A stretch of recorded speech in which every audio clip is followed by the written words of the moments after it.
Hello there, ladies and gentlemen, and welcome to the Rock and Roll podcast. Check out this record. My name is Frank, and with me, as always, is my good buddy, Marc.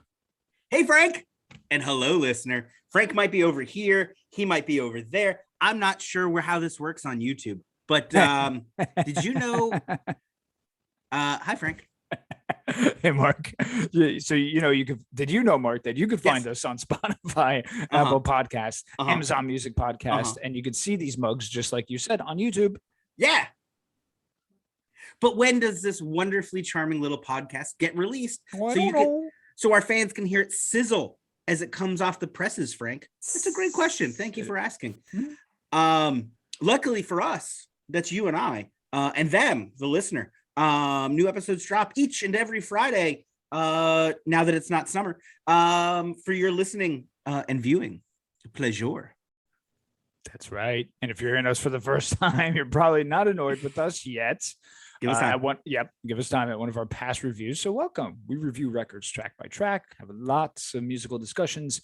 We do spotlight episodes, which might even include some mysteries. But we've only scratched the surface, and we're just getting warmed up. I don't have a lighter. Sorry. That's okay. Be sure to check out our verse series where Frank and I will duke it out on behalf of two bands or two albums. To see what comes out on the other side, or maybe what we like to call total stereo domination. That was awesome. Like that one I was going to say for Halloween, awesome. But it felt I was going to say, can you save that for Halloween also? I'll do it again. Nice. Yeah, thank you. I don't know why I'm touching my face like this. So be sure to check us out on Instagram. We have a Facebook group. Hopefully these episodes will leave you wanting more of our musical goodness. That guy, Marc, his random nonsense. If you have a record you want us to check out, drop a comment wherever you find us. Like, subscribe, rate, review. So I say this, Marc, we're talking about the Crue. That's right, folks. Even though this is a rock and roll podcast, we're talking about two live Crue. Okay. No. Oh my God, my night just got so much better. That's not true. Oh, it really isn't true. It isn't true because we're talking about the Motley Crue and the album Dr. Feelgood. Now, this is a fan request from our pal and yours and everyone's, Brian. So, Marc, if our episodes were represented by the Italian dessert, say a tortufo, we'd start with the shell, right? And then we get to that goodness in the middle as we progress, right? That's what it's like. However, I'd like to cut open this tortufo right off the bat and discuss the fact that we aren't big Motley Crue fans. No, this band sucks. Right now, in the midst of the mid to late 80s wave of hair metal, I like some of the songs, but I was never a fanatic with them. I remember liking the title track, which we'll discuss here in a minute, Marc. But you want to let everybody know, like, your initial impressions of the Crue when you were young, and did they impact you in the way that other hair metal bands or bands in general were doing in that era? Yeah. Now, listeners to the show will be surprised that this is the best looking I've ever been. Yeah. So when bands were getting popular, especially in the mid to late 80s, for being pretty dudes and not great artists and or songwriters, I fucking hate them. When it comes to singles, I get some of the appeal of a band like this. Frank's right. You know, they've got, it's not a coincidence that all of their good songs are also the name of their albums. I think that's kind of right. I mean, especially if you look at the self-titled album, album sucks total dick, and look at the name of the album. But I think that's the point here, right? This is a podcast where Frank and I talk about albums and records and the whole thing and how does it work as a piece. And the fact of the matter is that Motley Crue's lucky that they had more than one hit single because their albums are shit. They got great producers that made sure that they would have singles, and I think that's kind of my problem with that. You want another example? Yes. See our episode of the Red Hot Chili Peppers. Oh, good. Blood Sugar Sex Magic, because it's another one of those albums where people like, that fucking record's amazing. 4 fucking songs out of the 17 tracks on that album are good. Yeah. Right? Of those good songs, yeah, maybe you think some of them are fucking great. But the fact of the matter is that album sucks. It's 17 songs. Only 4 songs are good. I don't like when bands get by their looks, right? Yep. Chili Peppers are a little different, but certainly in the 80s, these boy bands with lots of makeup on, and they weren't doing drag because they were trying to identify sexually, right? No. They're just trying to bang chicks, and wearing makeup at the time is what did it. So they dressed in drag for babes. Yeah. Not mad at them for that, but people picked up this band because they were good looking and not because they sounded good, and that's a problem. Yeah, and we got legit heat for the Red Hot Chili Peppers episode, so you should check it out with us saying that right now. Yeah. Hey, and if you're still here from the Red Hot Chili Peppers album and you're like, these guys don't know what they're talking about, go fuck yourself. There you go. So let's do a quick history on the crew, Mark. Okay. Oh, please. So formed in 1981, right? We have bassist Nikki Sixx started. Is he sleeping? Started rehearsing.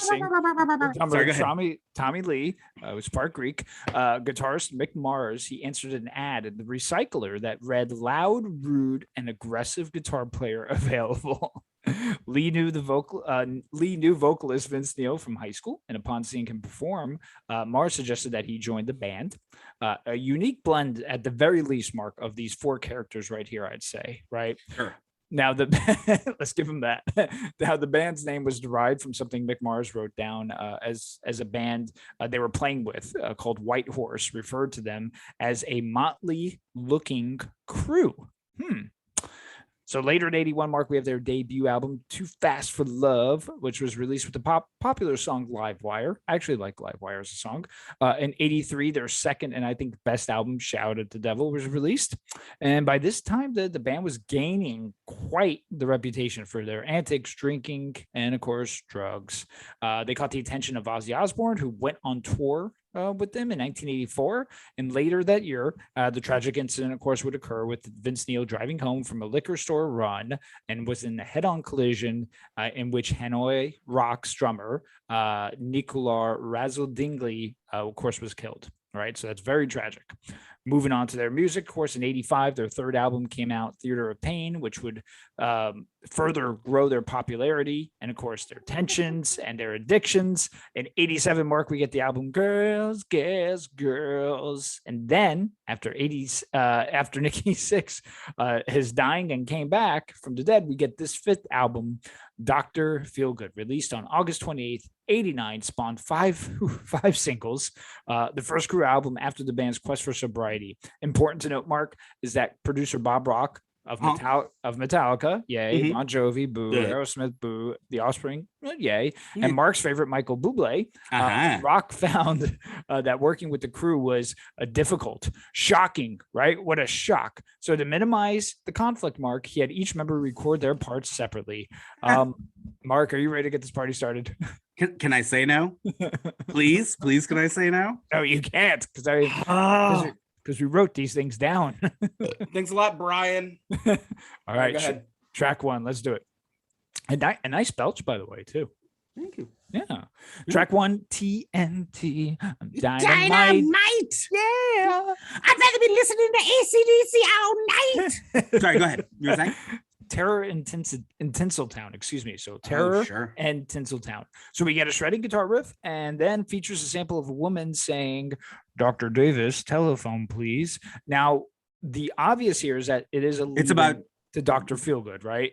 Oh, I thought it was Jonathan Davis from Korn. I thought now he's a doctor, right? I don't know. I mean, it was 85 or whatever year. Yeah. Sure. Sorry. Yeah, obviously, were they making a Korn reference? Because Freak on a Leash is next. That's right.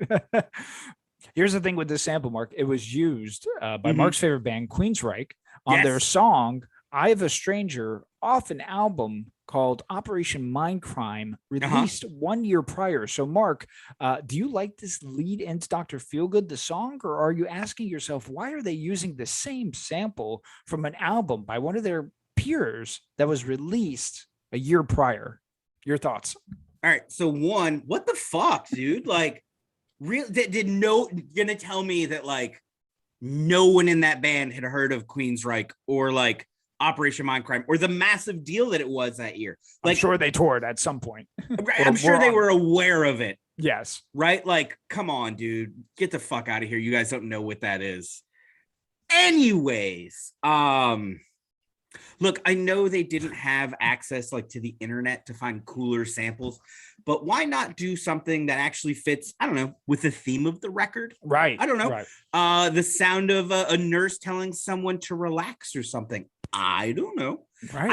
I could literally think of 10,000 better things right now to open this album with than that sample. And Right. that's just because it was used in something else. They could have literally come up with anything else, but yeah. Hey, look, it's the best track on the whole album. There you go. There you go. Track 2, Marc, Dr. Feelgood. I mean, listen, this song, everybody knows. I had it on cassette single. The video was always on with that long, suspenseful intro from the desert sand into this tent where the crew is playing. In Wait, they didn't even play the clip from that movie? And then fiery that they needed for the opening track? They didn't play Terror in Tinseltown as the opening? Oh, no. In a fiery pit of late 80s culture. I mean, wherever this tent is, it must be amazing because you go right into this tent and all of a sudden these cars are on fire and everything. Yeah. Anyway, Marc, I think it's one of those tunes that you would suggest to someone if they've never heard the Crue before.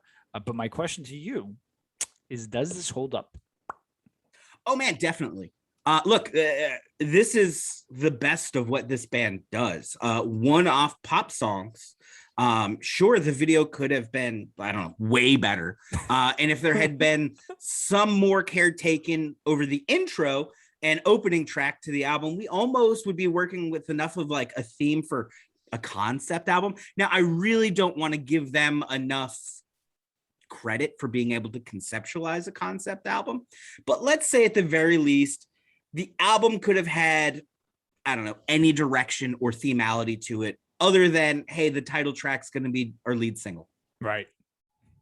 Well, it's just not going to happen. We'll get into why the rest of the album doesn't work. But as far as Dr. Feelgood goes, right, it's got all the elements of this kind of party lifestyle people wanted at the time. And it still exudes that arrogant, flamboyant confidence today that people are still into for some shitty reason.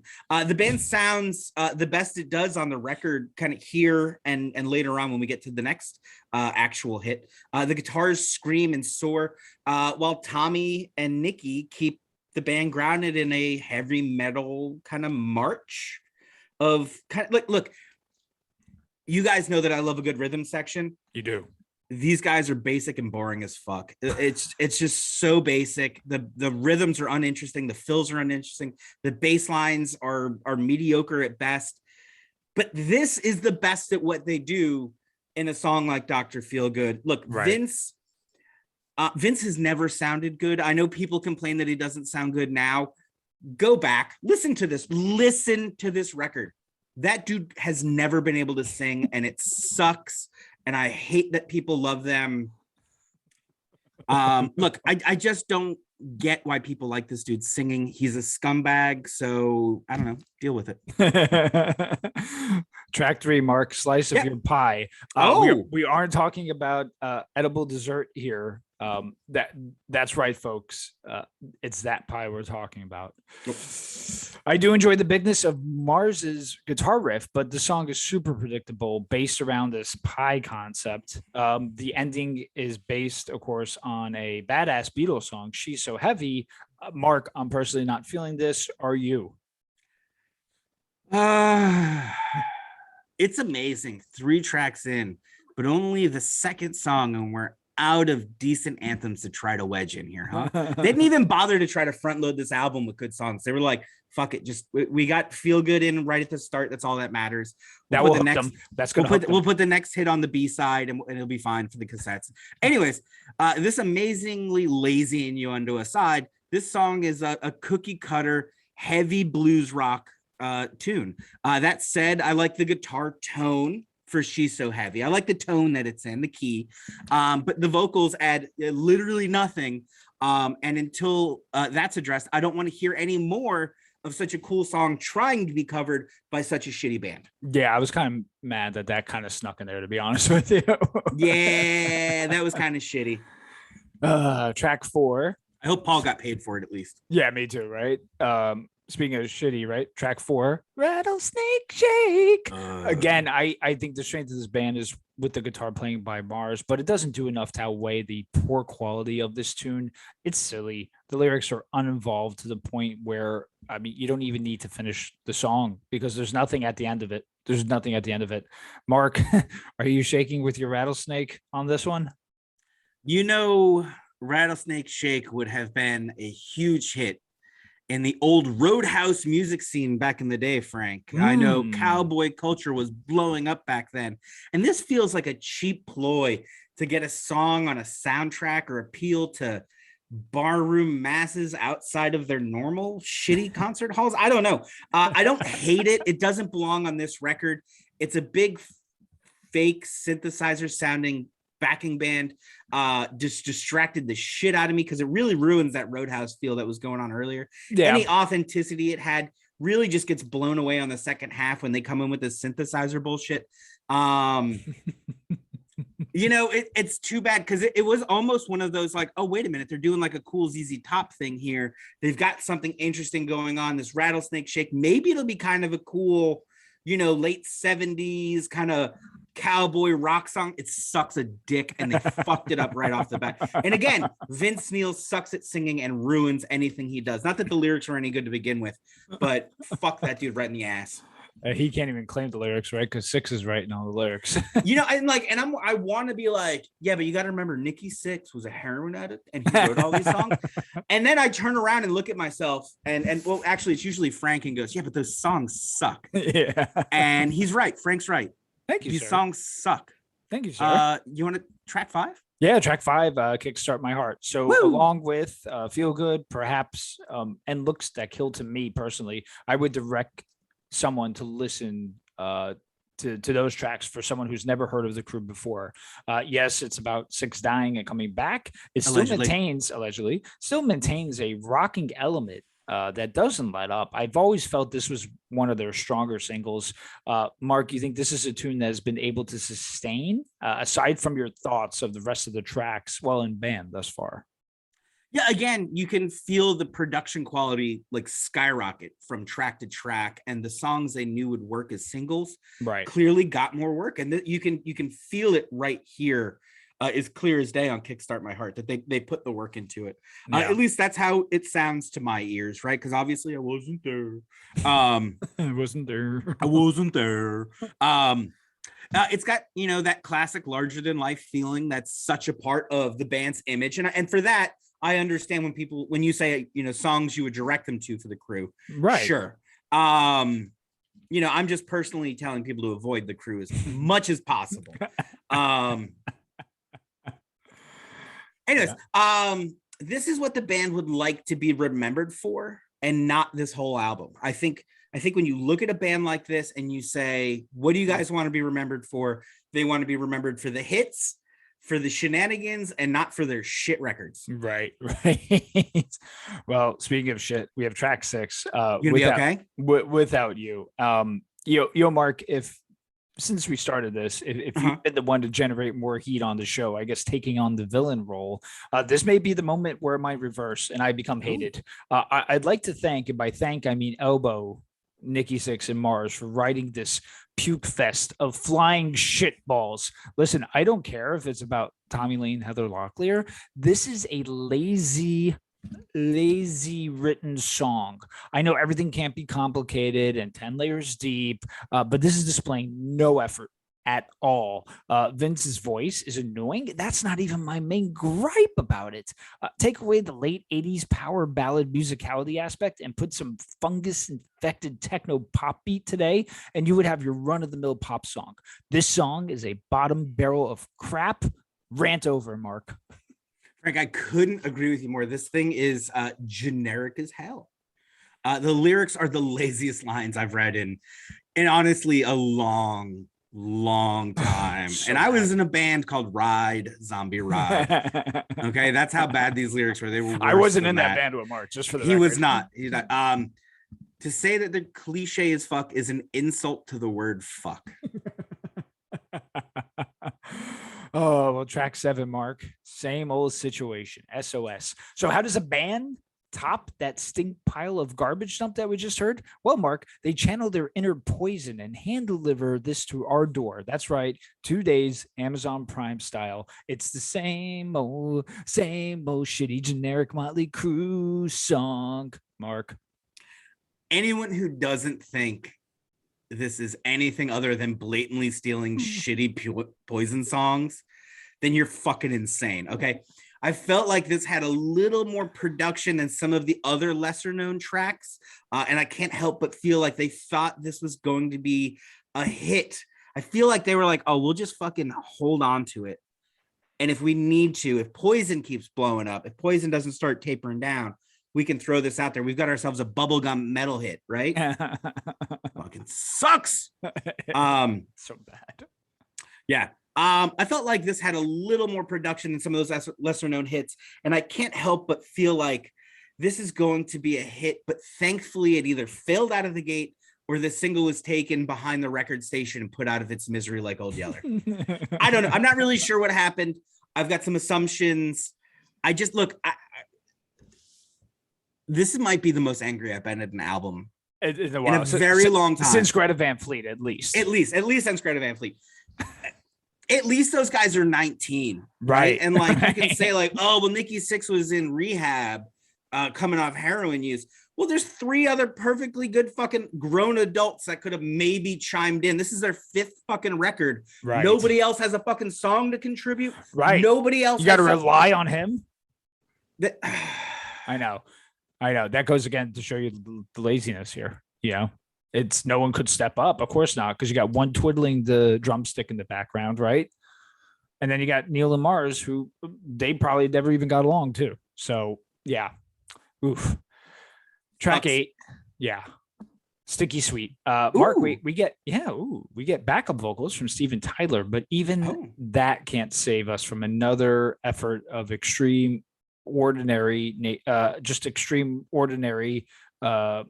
it's just a forgettable song. And actually, I don't even think we should look at Tyler to save this song. Mark, why wouldn't you look to Steven Tyler to save this song?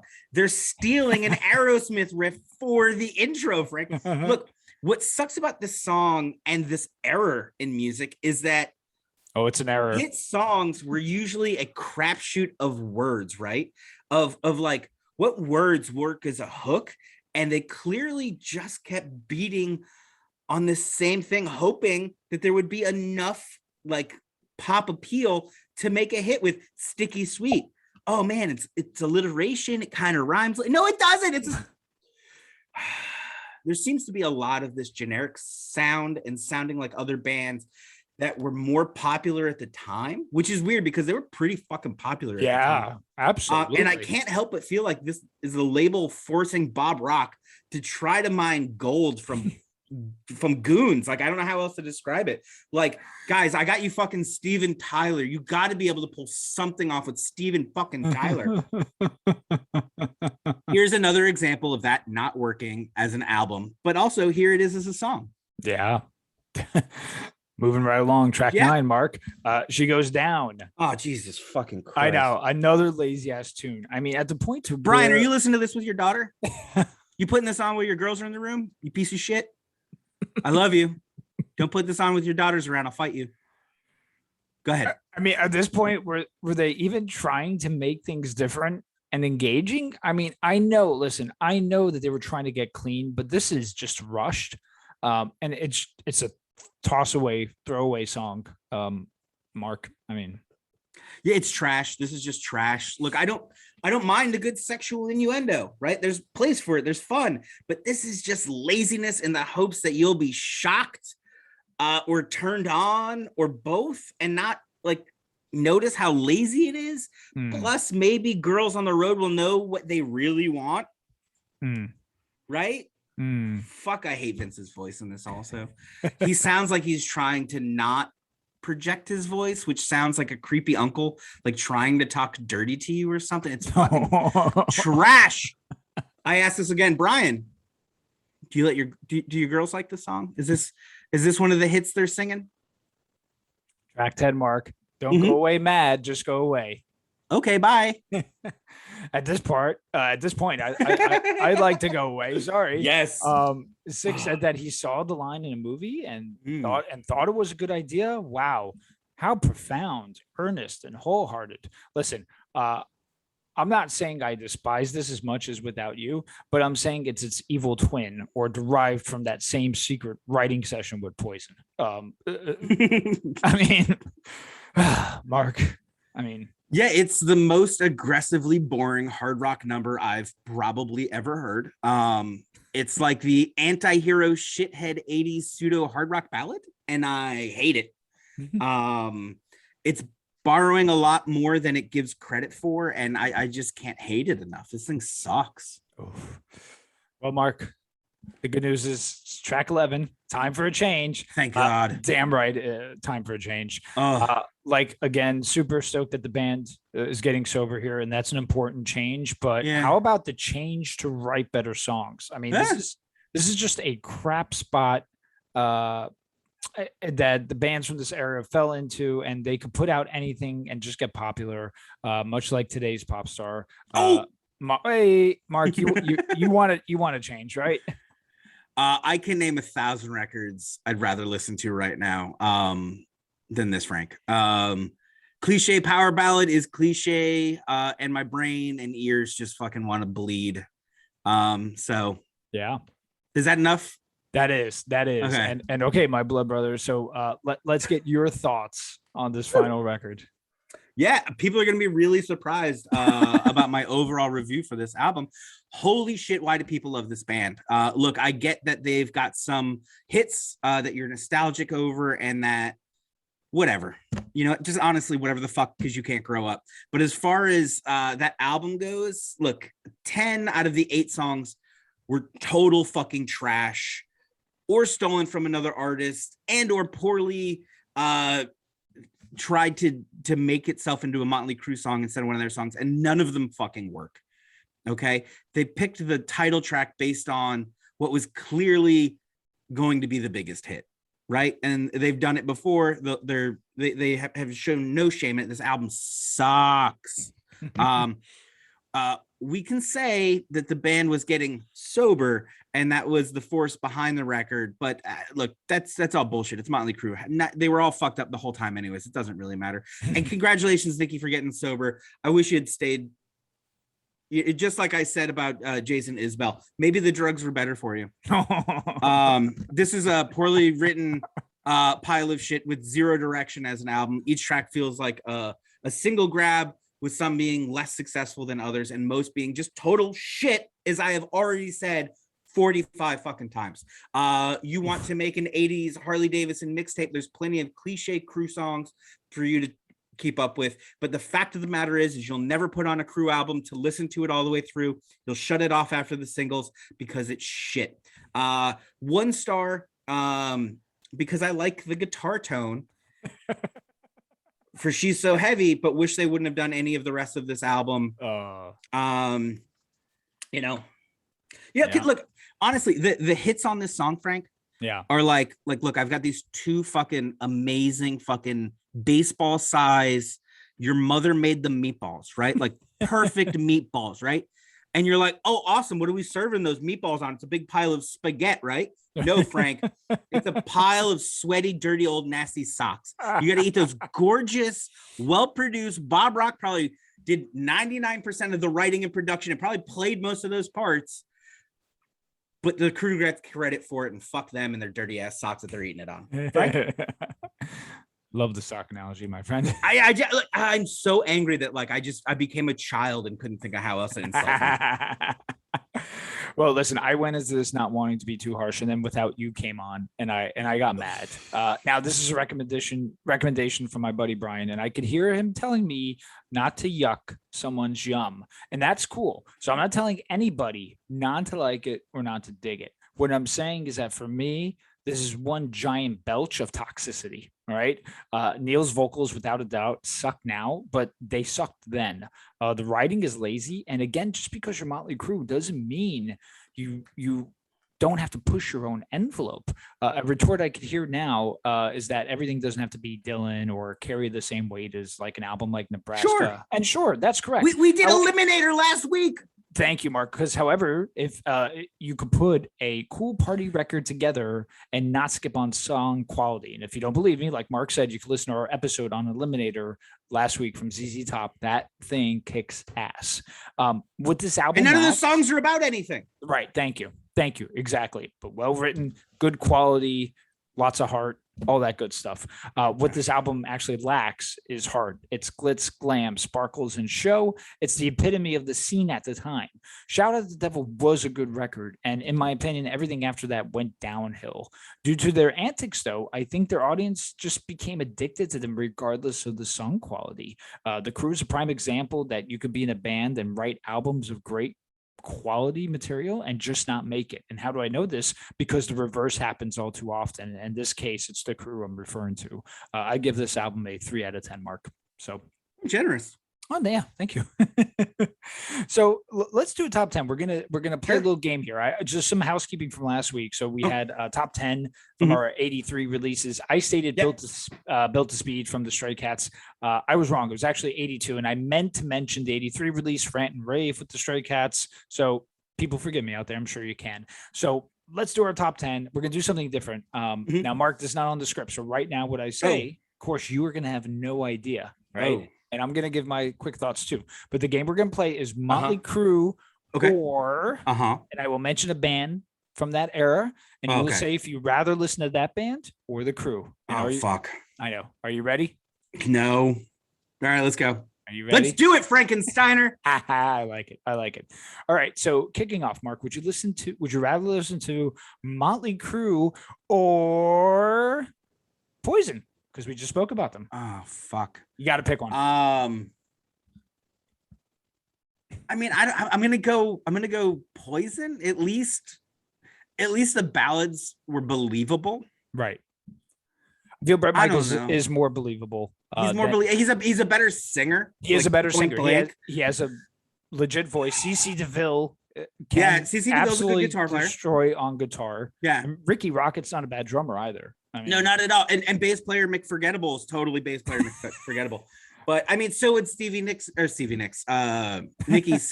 Right. If he weren't I just did that. If he weren't the songwriter, we'd be like, who the fuck was that? Anyway. Poison. I guess Poison. Okay. So Poison for me too. Okay. All right. Mark, next is Motley Crue or Skid Row. Ooh, I'll go Skid Row. Have I told you my Skid Row story? No, but I would love to hear it. Okay. So my mother went to college and was roommates with a woman that would become her best friend. Okay. Her best friend would go on to marry like a first cousin of one of the members of Skid Row. Really? So when they had, I think when my mother's old college roommate had her baby, they had like a big party. Right. And like, it was like I was probably 6 or 7 and it was like an infant. So there's a picture of like Skid Row holding up this baby and like little like 6-year-old me going like, oh, what is that? No way. Yeah. That's pretty cool. I mean, there was, I don't know what happened to it. Like I remember being shown that picture when I was like 12 or 13 and we went back to visit. So cool. But yeah, so I mean, Skid Row.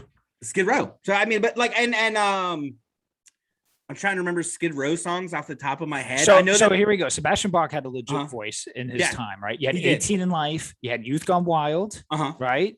Monkey Business, Slave to the Grind, and their ballad I Remember You. I mean, if you look at those singles, I'd rather listen to Skid Row. Yeah, I think yeah, I mean, man, they're both pretty terrible. All right. Are you ready for the next one? I'm ready as I'm going to be. All right. Motley Crue or this is a band we did an episode on, Great White. I'm going to stick with the Crue on this one. Yeah. I'm just putting on Shout at the Devil and pretending I can't hear anything else. The Great White was pretty bad, so I'm going to go with Motley Crue. Okay. Next is Motley Crue or Whitesnake.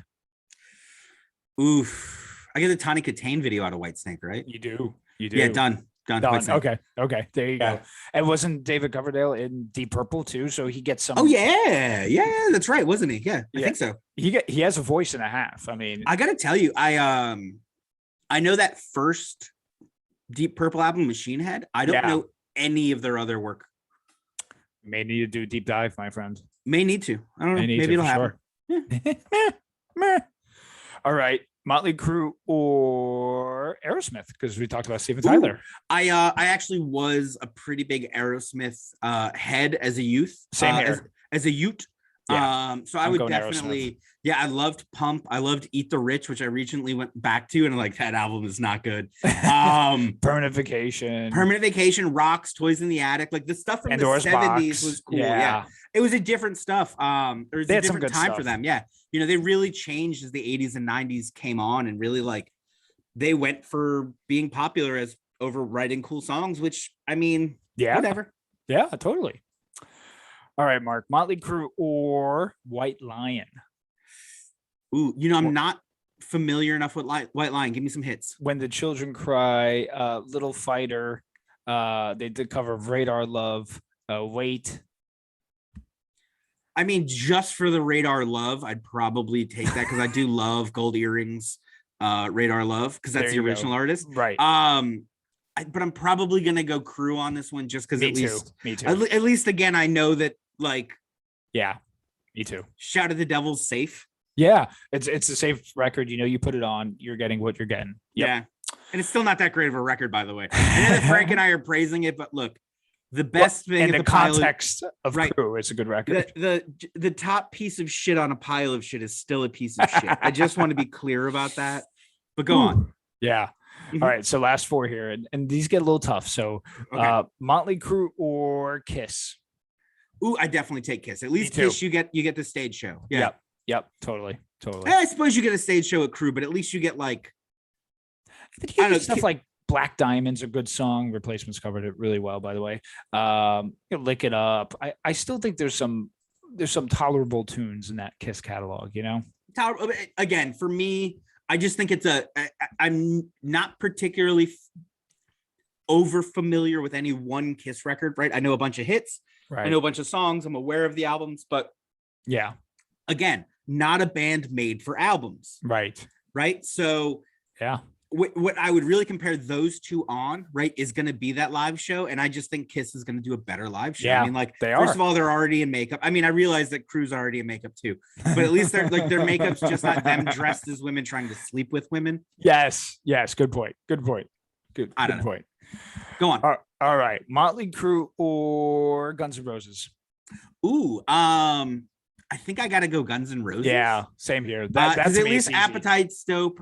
It is. And then between Use Your Illusion 1 and 2, there's a good record there. So, and you're getting in both of those records, Use Your Illusion 1 or 2, you're getting just way better quality, I think, written songs than Motley Crue.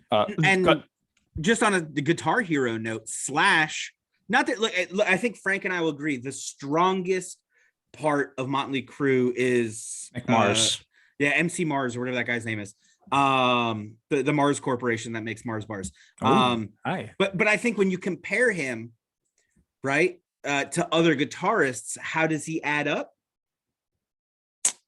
I mean, like we just mentioned Slash, you know, I think Slash is better. Yeah. I think Slash is way better. I was waiting for you to go, Slash is a better guitar. But like that would be my argument is like, hey, look, I mean, if the best thing they have is this guitar player, let's compare him to their guitar player, and Slash wins every time. Yeah.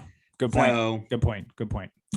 All right, last two, Mark. Mm-hmm. So Motley Crue or Def Leppard? Ooh, you know what? Just for you, buddy, I'm picking Def Leppard. I'm going Def Leppard. Yeah. You know what? At least they fucking tried. Okay, that dude lost his arm and they still fucking tried. Like, I'll give them much more credit every day of the week. They were really my favorite in that era. I still think On Through the Night, High and Dry, Pyromania, and Parts of Hysteria are really solid albums. I can't say they really did anything good after that, but as a kid, I really enjoyed the musicality of it. When those songs come on, I still like them. So yeah, totally. Yep. All right, last one, Mark. Here you go. Motley Crue. Sorry, just give me 1 second. Motley Crue or Bon Jovi. Oh man. Yeah, no, I see why you saved that for last. Okay, look, so obviously, right? Fuck. But you gotta pick one. You gotta pick one. John's definitely a better singer, right? Yes. The Jove's definitely a better singer. Arguably, he and Vince Neil are just as bad at writing songs. In all honesty, I'll give it to the Jove. Me too. Because I think Sambor is a good guitar player also. So it's I think Sambor is a good guitar. Like the band is, I think, negligible at this point, right? Like, right. I think, because Jovi usually ran 2 guitars, if I'm remembering correctly, whereas we're just talking about the Mars Bar Company. Yep. Or the fuck that Dracula's name is. Right. And then the drummers, who the fuck cares, right? Yeah, Tommy Lee, whatever, but who the fuck cares? Again, I wouldn't even know fucking Stevie Nicks if you weren't the songwriter. Nikki Sixx, fuck. I'm just doing that to insult. I'm just doing that to insult him because fuck him. I mean, hey, look, I don't mean fuck him, but like honestly, like these songs are like terrible. I'd rather listen to Bon Jovi, yes, me too, greatest hits than I would Motley Crue greatest hits. Yeah, and like at least when Jovi was being, kind of tongue in cheek, having a wink and a flirt. Right. He didn't need to tell girls like, hey, you got to suck my dick. Right. Like at least he was cool enough to be able to to imply without having to say it. And like, and I get it. Right. 80s hair metal was about excess. It was about being direct. It was about being outrageous and forward. But tact is still part of the human condition. I don't know. Like have any kind of attempt at something. I don't know. Well, that was our last one, Mark. So wowie zowie.